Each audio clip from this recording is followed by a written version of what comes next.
Olá, povo de Deus, que a graça e a paz do Senhor Jesus esteja com todos nesta manhã, hoje dia 7 de março de 2023, mais um dia estamos aqui para trazer a palavra do dia aos nossos corações, para sermos edificados, fortalecidos e restaurados pela santa palavra do Senhor.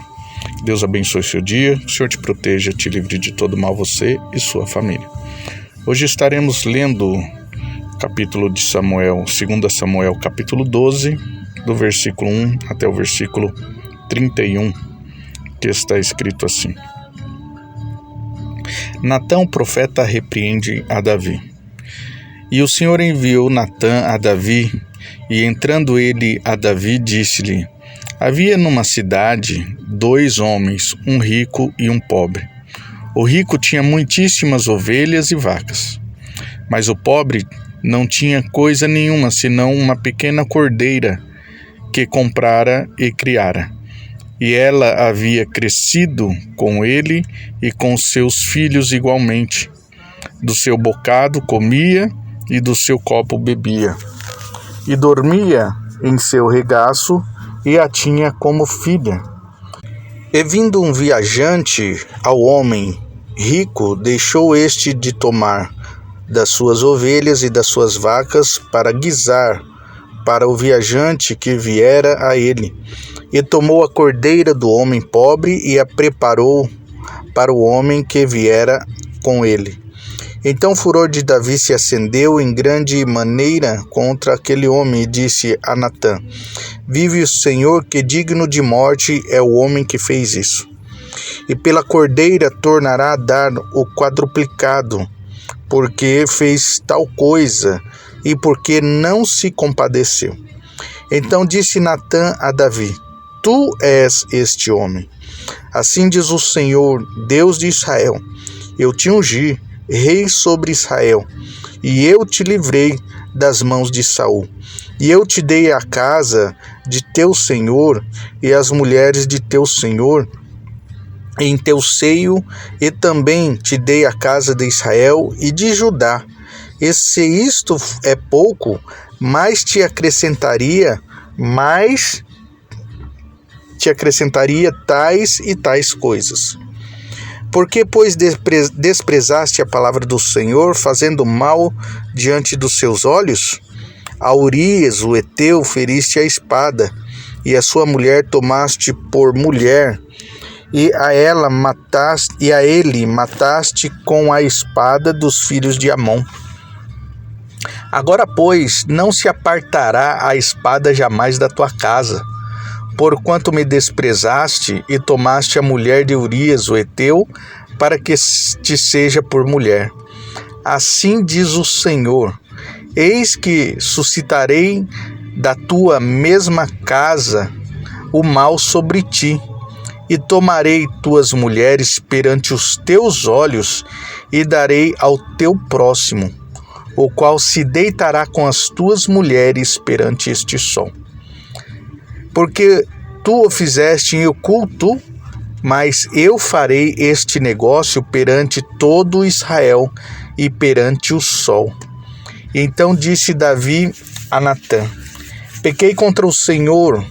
E disse Natã a Davi: Também o Senhor transpassou o teu pecado, não morrerás. Todavia, porquanto com este feito deste lugar, sobremaneira a que os inimigos do Senhor blasfemem, também o filho que te nasceu certamente morrerá. Então Natã foi para sua casa. E o Senhor feriu a criança que a mulher de Urias dera a Davi, e a criança adoeceu gravemente. E buscou Davi a Deus pela criança, e jejuou Davi, e entrou e passou a noite prostrado sobre a terra. Então os anciãos da sua casa se levantaram e foram a ele, para o levantar da terra. Porém ele não quis, não comeu pão com eles. E sucedeu que, ao 7º dia, morreu a criança.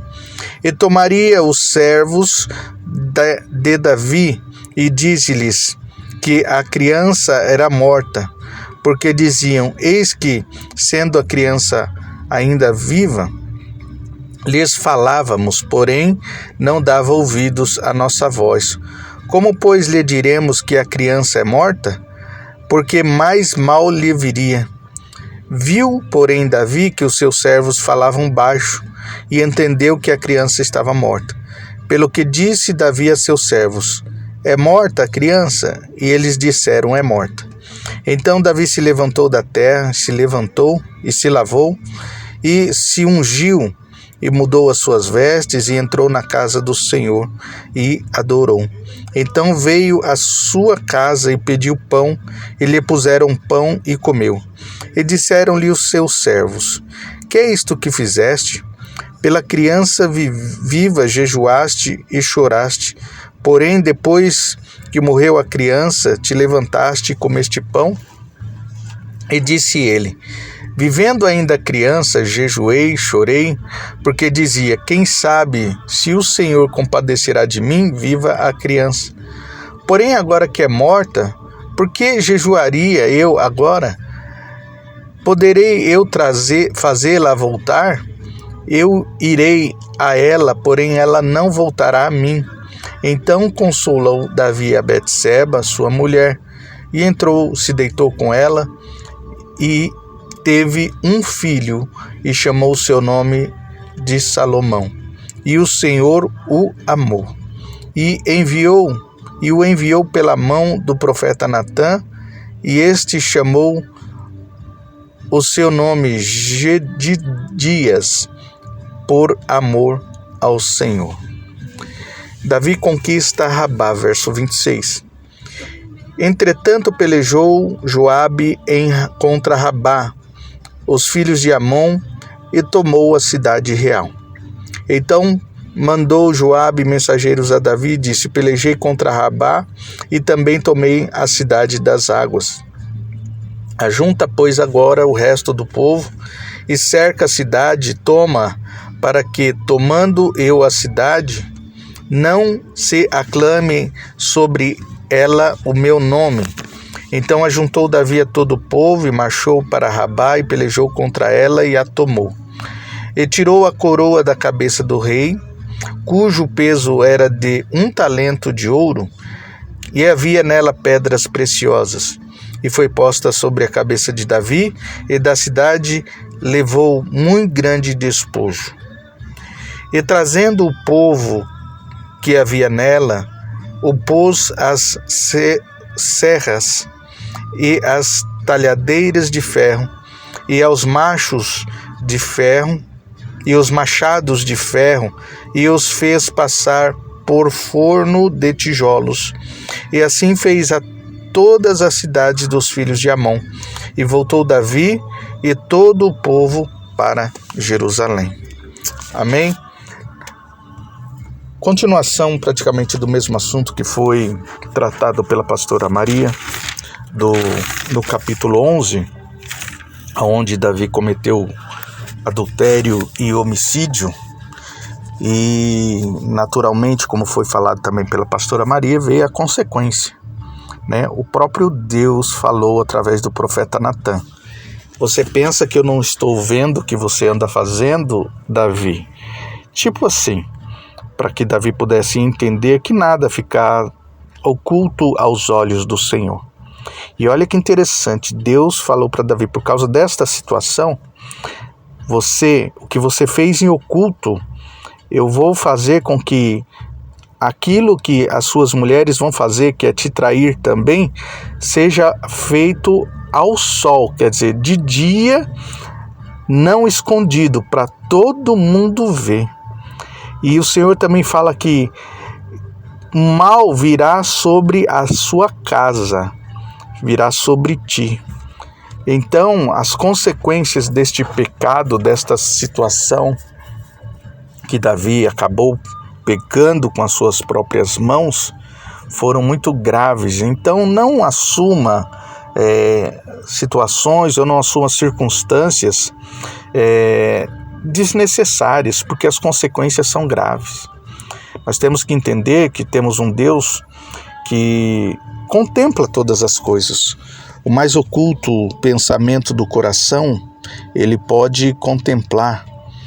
Aquilo que nós falamos em oculto, onde ninguém está perto, ele pode contemplar. Né? Então, depois de toda essa situação, ainda veio o nascimento de uma criança que não chegou, né, que chegou a nascer, mas porém o próprio Deus ali, né, podemos ver como castigo, não deixou essa criança vir à vida, e essa criança acabou falecendo, e Davi se prende ali em jejum e oração em favor desta criança. Mas depois que a criança vem a falecer, né, não tem mais o que fazer. Mas logo depois ele teve ali o seu outro filho com Betseba, né, o Salomão, na qual diz que o Senhor amou a Salomão. Né, e o Salomão lá na frente acabou sendo o sucessor, né, do trono que veio suceder o rei Davi no seu trono. Porém, as consequências de tudo aquilo que Davi fez e praticou no capítulo 11 só vão começar. Logo mais no decorrer das histórias, nós vamos ver tudo o que aconteceu com Davi, seus filhos, suas filhas, suas mulheres, por causa de um ato em que ele se deixou levar pelo desejo, pela vontade, e acabou tendo consequências graves mediante a todas essas situações e a todas essas circunstâncias. Então, meu querido, pense bem em tudo que você for fazer, meu irmão, minha irmã, você que está me ouvindo. Nada fica oculto aos olhos de Deus, e uma hora Deus traz à tona tudo, porque Deus não se deixa escarnecer. Né? E aqui todo mundo ficou sabendo do pecado de Davi, da prática de Davi, né? Mas ele era o rei, então, como era autoridade, como era o rei, ninguém poderia fazer nada. Mas não adianta, aos olhos de Deus ninguém esconde, dos olhos de Deus ninguém se livra, e a justiça divina sempre vem sobre a vida do homem e da mulher. Então procure viver uma vida embasada de acordo com a palavra de Deus. Uma vida de justiça, uma vida de compromisso, uma vida em que você ouve a palavra de Deus e pratica a palavra de Deus, para não ser colocada em situação de engano, para não ser colocado em situação de engano, porque aparentemente parece sempre que quando as pessoas fazem algo de errado, ninguém vai descobrir ou ninguém vai saber, mas não se engane. Às vezes o próprio diabo faz com que tudo venha à tona, para que você perca a sua credibilidade, para que você perca a sua autoestima, o seu valor, para que você fique mal falado na boca das pessoas, né? Ah, mas foi só um momento de fraqueza, foi só um deslize. Conselho que a Bíblia nos dá: aquele que está de pé, cuide para que não caia. Vigiai e orai sem cessar. Então fique atento. Mais vale a história que você tem com uma pessoa do que 5 minutos de prazer. Mais vale talvez uma vida que você tem com uma pessoa do que 5 minutos de aventura. Porque uma hora as coisas vêm à tona e, como diz o ditado do mundo, uma hora a casa cai. Então fique de pé, não se deixe ser enganado, não se deixe ser levado ou levada por felicidades ou por momentos que logo se acabam. Viva sempre a verdade com uma história linda, uma história contínua de amor, de felicidade, que só em Deus você pode, viver e também proporcionar para alguém que você ama, que vive junto contigo, tá bom? Que Deus abençoe o seu dia, que o Senhor te guarde, que o Senhor te livre e te proteja de todo mal. Mais uma vez, quem vos fala é o pastor Mateus, da Igreja Apostólica Sol da Justiça. Um ótimo dia a todos, em nome de Jesus.